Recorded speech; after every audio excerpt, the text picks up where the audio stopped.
الحق من ربك فلا تكن من الممترين.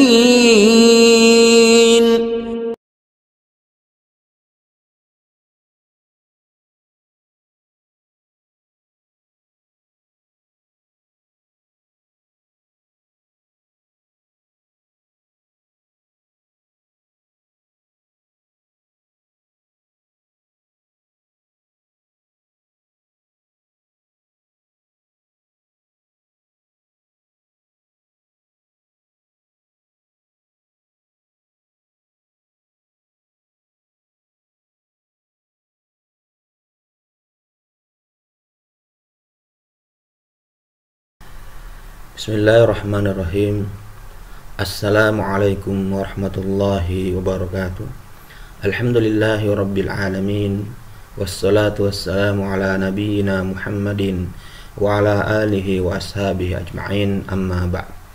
Para pemirsa dimanapun Anda berada, alhamdulillah kita bersua kembali dalam acara pemberian materi tentang tafsir mimpi yang ditulis oleh Muhammad Ibnu Sirin.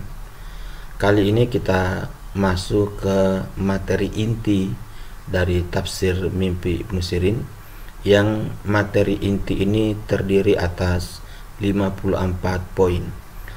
Kita memasuki poin yang pertama. Poin yang pertama yaitu tentang takwil mimpi hamba di hadapan Tuhannya. Ustadz Abu Sa'ad mengatakan bahwa barang siapa yang mimpi seolah-olah dia berdiri di hadapan Allah, sedang Allah melihatnya, maka mimpinya itu merupakan mimpi rahmat jika dia orang yang soleh. Jika bukan orang yang soleh, dia mesti waspada, karena Allah Subhanahu wa Ta'ala berfirman, yaitu hari ketika manusia berdiri menghadap Tuhan semesta alam. Al-Mutaffifin ayat 6. Jika bermimpi seolah-olah bermunajat kepada Allah, berarti dia dimuliakan dengan kedekatan kepadanya dan disukai manusia. Allah Subhanahu wa Ta'ala berfirman, kami telah mendekatkannya kepada kami di waktu dia bermunajat. Maryam ayat 52. Jika bermimpi seolah-olah bersujud di hadapan Allah, berarti dia didekatkan dengan Allah dan dicintai manusia karena Allah. Allah Subhanahu wa Ta'ala berfirman, dan sujudlah dan dekatkanlah dirimu kepada Tuhan. Quran surah Al-Alaq ayat 19. Jika mimpi berbicara dengan Allah dari balik hijab, maka agamanya menjadi baik dan dapat melaksanakan amanah jika dia memikulnya, serta kekuasaannya menjadi kuat. Jika mimpi berbicara dengan Allah tanpa hijab, maka dia akan melakukan kesalahan dalam agamanya, karena Allah berfirman, dan tidak ada bagi seorang manusia pun bahwa Allah berkata-kata dengan dia kecuali dengan perantaraan wahyu atau di belakang tabir. Quran surat Asy-Syura ayat 51. Jika dia melihat Allah dengan hati secara takzim dan seolah-olah Allah menghampirinya, memuliakannya, mengampuninya atau menghisapnya atau memberinya kabar gembira tanpa kehadiran sifatnya secara khusus, maka dia akan menemuinya seperti itu pula pada hari kiamat. Jika bermimpi bahwa Allah menjanjikan ampunan dan rahmat kepadanya, maka tidak diragukan lagi bahwa janji itu benar, karena Allah tidak mengingkari janji. Akan tetapi dia akan mendapatkan ujian menyangkut diri dan penghidupannya sepanjang hidupnya. Jika bermimpi seolah-olah Allah menasihatinya, maka dia akan menghentikan apa yang tidak diridhoi Allah sesuai firman-Nya. Dia menasihatimu agar kamu memperoleh pengajaran. Quran Surat An-Nahl ayat 90. Jika dia memakaikan baju kepadanya, ditakwilkan dengan kebingungan dan penyakit sepanjang hidupnya. Akan tetapi hal itu membuatnya banyak bersyukur. Dikisahkan bahwa ada orang bermimpi seolah-olah Allah memberinya 2 baju, lalu dia mengenakannya saat itu juga. Dia menanyakan takwilnya kepada Ibnu Sirin. Ibnu Sirin menjawab, bersiaplah untuk menerima ujian Allah. Tidak lama kemudian dia menderita penyakit belang hingga pulang ke rahmatullah.